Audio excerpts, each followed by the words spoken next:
ഉത്തർപ്രദേശിലെ 25 ജില്ലകളിൽ ബുധനാഴ്ച മുതൽ പെയ്ത കനത്ത മഴയിലും ഇടിമിന്നലിലും ആലിപ്പഴ വർഷത്തിലും മരിച്ചവരുടെ എണ്ണം 111 ഉയർന്നു. 72 പേർക്ക് പരിക്കേറ്റിട്ടുണ്ട്. ഉത്തർപ്രദേശിലുണ്ടായ ശക്തമായ കാറ്റിലും മഴയിലും മിന്നലിലും മരിച്ചവരുടെ എണ്ണം 111. 72 പേർക്ക് പരിക്കേറ്റതായിട്ടാണ് വിവരം.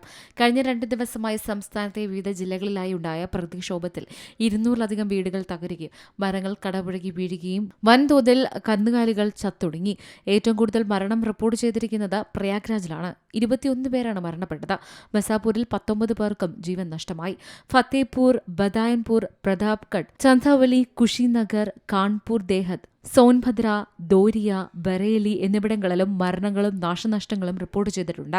ശക്തമായ കാറ്റിൽ മരങ്ങളും വൈദ്യുതി തൂണുകളും വ്യാപകമായി കടപുഴകി വീണു. വീടുകൾ തകർന്നും മതിലിടിഞ്ഞുമാണ് പല മരണങ്ങളും സംഭവിച്ചതെന്ന് അധികൃതർ വ്യക്തമാക്കുന്നു. കാൺപൂർ, ദോഹത്തിലും ദോരിയയിലും ഇടിമിന്നലേറ്റ മരണങ്ങളാണ് റിപ്പോർട്ട് ചെയ്തത്. രക്ഷാപ്രവർത്തനം വേഗത്തിലാക്കാനും 24 മണിക്കൂറിനുള്ളിൽ ദുരന്തബാധിത കുടുംബങ്ങൾക്ക് അടിയന്തര സഹായം ലഭ്യമാക്കണമെന്നും മുഖ്യമന്ത്രി യോഗി ആദിത്യനാഥ് അധികൃതരോട് നിർദ്ദേശം നൽകി. സർക്കാരിന്റെ ദുരിതാശ്വാസ നിധിയിൽ നിന്നും മരിച്ചവരുടെ കുടുംബങ്ങൾക്ക് 4 ലക്ഷം രൂപ വീതം അടിയന്തര ധനസഹായം നൽകുമെന്ന് യോഗി ആദിത്യനാഥ് പറഞ്ഞു. അതേസമയം മരണസംഖ്യ ഇനിയും ഉയരാൻ സാധ്യതയുണ്ടെന്നാണ് പുറത്തുവരുന്ന റിപ്പോർട്ട്.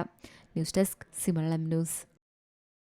ഏറ്റവും പുതിയ വാർത്തകളും വിശേഷങ്ങളും വിരൽത്തുമ്പിലറിയാൻ സീ മലയാളം ന്യൂസ് എല്ലാ ഡിജിറ്റൽ പ്ലാറ്റ്ഫോമുകളിലും ലഭ്യം.